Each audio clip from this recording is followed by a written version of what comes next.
છો મિત્રો? આશા રાખો છો સારા જ હશો. તો આજે આપણે જોવાનું છે રેલવેની જે ભરતી આવી છે તેને ઇઝીલી એક્સપ્લેન કરું છું. કઈ રીતે ફોર્મ ભરશો તમે, કઈ પ્રોબ્લેમ આવશે, સિલેક્ટ ઓપ્શનમાં એક પ્રોબ્લેમ આવે છે, ફોટો અને સિગ્નેચરની એક બહુ મોટી પ્રોબ્લેમ છે, અને બીજી ઘણી મોટી જે અગત્યની માહિતીઓ છે તે કઈ રીતે તમારે ભરવાની છે, શું શું વસ્તુ કંઈથી મળશે, કોઈ પ્રોબ્લેમ આવે તો તેનું સોલ્યુશન કઈ રીતે કરવાનું છે, બધી જ માહિતી હું કરી આપીશ. તો welcome to the channel guys, subscribe કરો. જે આરઆરબી અપ્લાય છે એ વેબસાઇટ છે તમારી મેઇન, એ જ શોધવાની છે. લિંક ઇન બાયો તમને આપી દઈશ. હું તમને આ વિડીયોમાં કઈ રીતે લોગિન અને રજિસ્ટર કરવાથી લઈને સંપૂર્ણ ફોર્મમાં કઈ કઈ વસ્તુ ભરવાની છે એ તમને બધું સમજાવી દઈશ. તો હવે સૌથી પહેલાં તો તમારું અકાઉન્ટ ના બન્યું હોય તો અહીંયા અકાઉન્ટ બનાવવાનું રહેશે, ક્રિએટ એન અકાઉન્ટ પરથી. અને જો તમે આગલા વર્ષે કે કોઈ પણ વર્ષે ભરી હોય, તમે ભરતીમાં અપ્લાય કરી હોય તો લોગિન કરવું પડશે. જો રજિસ્ટ્રેશન કરશો તો તેના માટે તમારે 10માની માર્કશીટ જોઈશે, એના પ્રમાણે નેમ લખવાના, તમારા પપ્પા મમ્મી અને પોતાનું મોબાઈલ નંબર, જીમેલ અને બર્થ ડેટ લખી દેવાની, બસ એટલી વસ્તુ જોઈશે.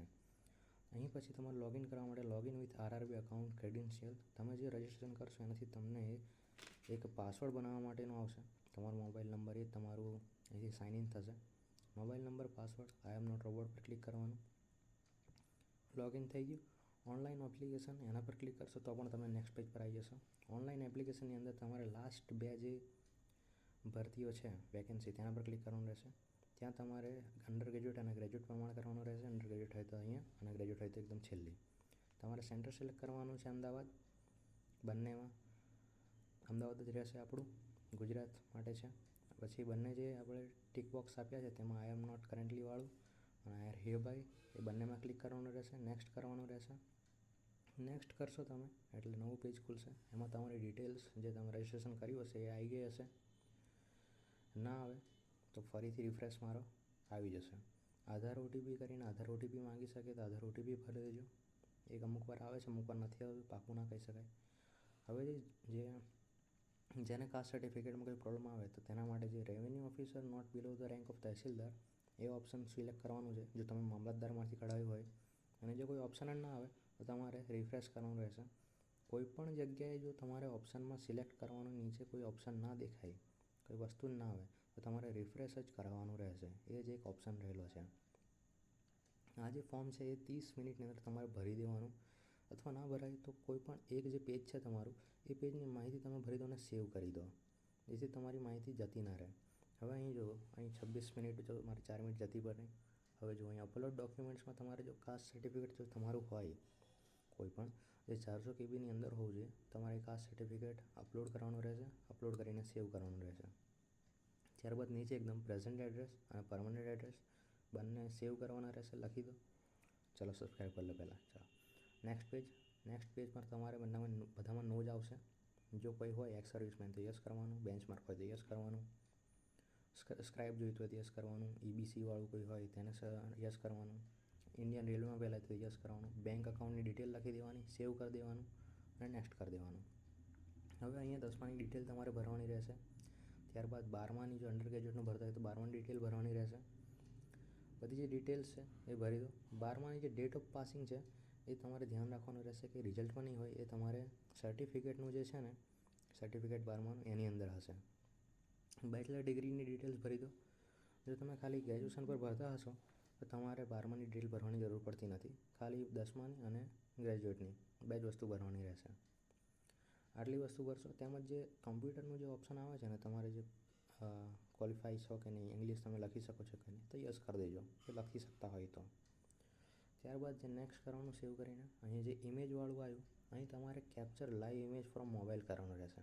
જો તમારે લેપટોપમાં સારો એવો કેમેરો હોય અથવા વેબકેમ હોય તો તમે કેપ્ચર લાઈવ કરી શકો છો. ના હોય તો મોબાઈલ દ્વારા QR કોડ જે છે એ QR કોડને સ્કેન કરવામાં આવશે મોબાઈલથી.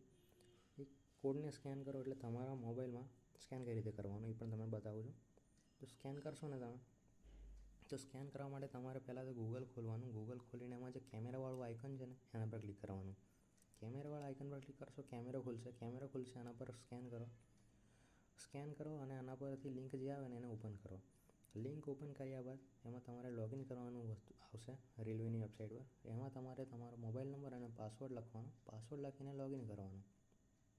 લોગિન કર્યા બાદ કેમેરો ખુલશે અથવા કેપ્ચર લાઈવ ઇમેજવાળું ઓપ્શન આવશે, ત્યાં ક્લિક કરવાનું એટલે તમારો કેમેરો ખુલશે. કેમેરામાં તમારે બ્લુ કલરનું સર્કલ દેખાશે લાઇનવાળું, એની અંદર તમારે પોતાનું મોઢું રાખવાનું.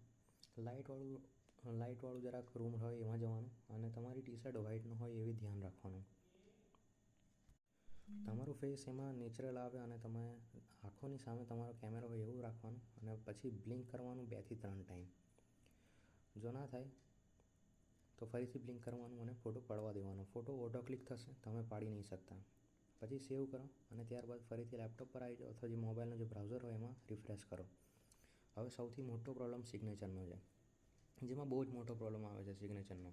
મારે જ એને ફિગર આઉટ કરતાં બહુ વાર ટાઈમ થઈ ગયો હતો. તો તમારે કેબીમાં પહેલાં તો કન્વર્ટ કરવાની રહેશે સિગ્નેચર, એટલે કે 30 થી 49ની વચ્ચેની કેબીમાં રાખવાની છે. મેં 44 રાખી હતી. હવે આમાં ભૂલ શું થાય છે કે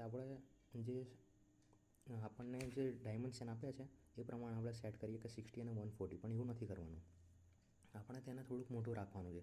જેમ કે આમાં જે બતાવ્યું છે એમ સિગ્નેચરનું જે બોક્સ એટલીમાં સાઇન રાખવાની છે અને આજુબાજુની આટલી જગ્યા રાખવાની છે.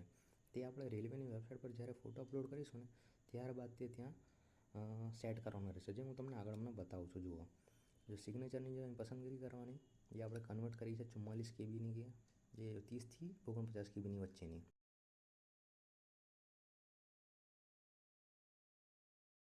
અહીં તમે જેમ સિલેક્ટ કરશો, જેમ તમે પોતાની જે સિલેક્ટ કરશો ને સિગ્નેચર, ત્યારબાદ અહીં ખુલશે નવા પેજ પર. આ જે નવા પેજમાં જે ખુલ્યું ને અહીં તમારે એમાં સેટ કરવાનું છે. આ જે ચોરસ બોક્સ દેખાય છે ને એ ચોરસ બોક્સને તમારે સિગ્નેચર પર લાવવાનું રહેશે અને ત્યાં જે ખરાની નિશાની છે ત્યાં ક્લિક કરવાનું રહેશે, એટલે તમારી અપલોડ થઈ જશે. આની અંદર જ મારે સૌથી વધારે સમય લાગ્યો હતો. તમારો સમય ના બગડે એના માટે હું તમને કહું છું. હવે જોઈ લો, હવે આ જે છે બધી એમાં તમારે અપ્લાય કરવાનું રહેશે. મારી ઈચ્છા પ્રમાણે અહીં તમે પ્રિફરન્સ મૂકી શકો છો. મેં ગૂગલ પરથી બધું સર્ચ કરીને કરી હતી. 1 2 3 જ છે, મારે સેમ જ એવું રાખ્યું છે. મેં કોઈ બદલાવ કર્યો નથી, પણ તમે તમારી રિસર્ચ જાતે કરો.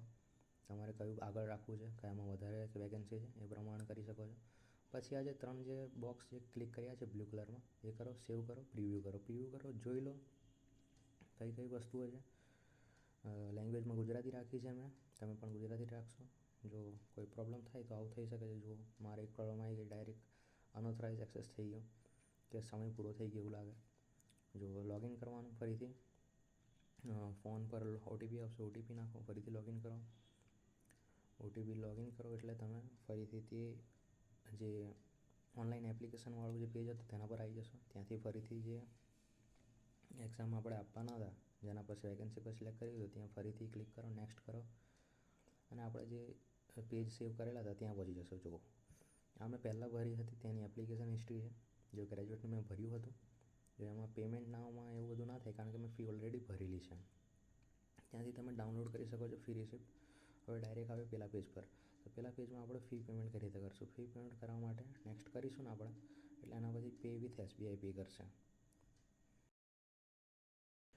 પે વિથ SBI પે થયું એટલે તમે અહીં યુપીઆઈનો ઓપ્શન આવે, યુપીઆઈ પર તમારે ક્લિક કરવાનું રહેશે. યુપીઆઈમાં ક્લિક કરશો એમાં યુપીઆઈ QR કોડ આવશે. QR કોડ તમારો જાતેનો જે આવશે એ સ્કેન કરવાનો રહેશે. આ જે છે એ કામ નહીં આવે. અહીંયા સ્કેન કરો, સ્કેન કરીને તમારે પેમેન્ટ કરી નાખો. પેમેન્ટ કરી નાખો એટલે તમારી જે PDF આવશે પેમેન્ટની એ તમે ડાઉનલોડ કરી શકશો, પ્રિન્ટ કરી શકશો ટૂંકમાં. બસ આટલી જ વસ્તુ છે. આ વિડીયોમાં બધી વસ્તુ મેં સમજાવી દીધી છે. જો કોઈ પ્રોબ્લેમ હોય તો નીચે કમેન્ટ બોક્સમાં લખી દેજો. લાસ્ટ ડેટ છે એની ગ્રેજ્યુએટ માટે